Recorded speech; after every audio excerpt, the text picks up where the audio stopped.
হে everyone, আসসালামু আলাইকুম। It's me Trisha. আশা করছি আপনারা সবাই অনেক ভালো আছেন। আজকে আপনাদের সাথে যে রেসিপিটা শেয়ার করতে যাচ্ছি এটা খুবই সহজ। হাতের কাছে থাকা উপকরণ দিয়ে এই রেসিপিটা তৈরি করা যায়। তো চলুন দেখে আসি এই রেসিপিটা তৈরি করতে কি লাগে। এখানে আমি নিয়েছি সেমাই। আমি লাচ্ছা সেমাই নিয়েছি, আপনারা চাইলে যে কোনো ধরনের সেমাই নিতে পারেন। এরপর দিতে হবে চিনি।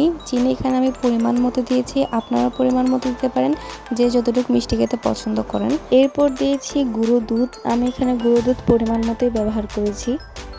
এরপর দিতে হবে একটি ডিম। যদি আপনাদের সেমাইয়ের পরিমাণ বেশি হয় সেক্ষেত্রে দুটো ডিম ব্যবহার করতে পারেন। এরপর এই সব উপকরণগুলোকে একসাথে ভালোভাবে মিক্স করতে হবে। মিক্স করার শেষে আমি একটি চামচের মধ্যে এগুলোকে রেখেছি যাতে শেপটা সুন্দর হয়। এরপর আমার শেপগুলো দেখতে ঠিক এমন হয়েছে। চামচে দেওয়ার আগে চামচে একটু ঘি লাগিয়ে নিলে এটি খুব সহজে চামচ থেকে উঠে আসবে। এরপর নাস্তাগুলোকে আমি তেলে বসিয়ে দিচ্ছি।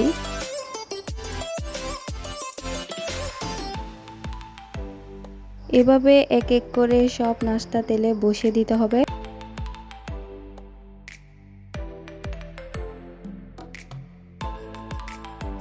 নাস্তার যে পাশটা হয়ে গিয়েছে সেটা একটু পরে এভাবে উল্টিয়ে দিলাম। বেশিক্ষণ রাখলে কালচে হয়ে যায়, যেটা দেখতেও সুন্দর লাগে না, খেতেও তেমন একটা ভালো লাগে না।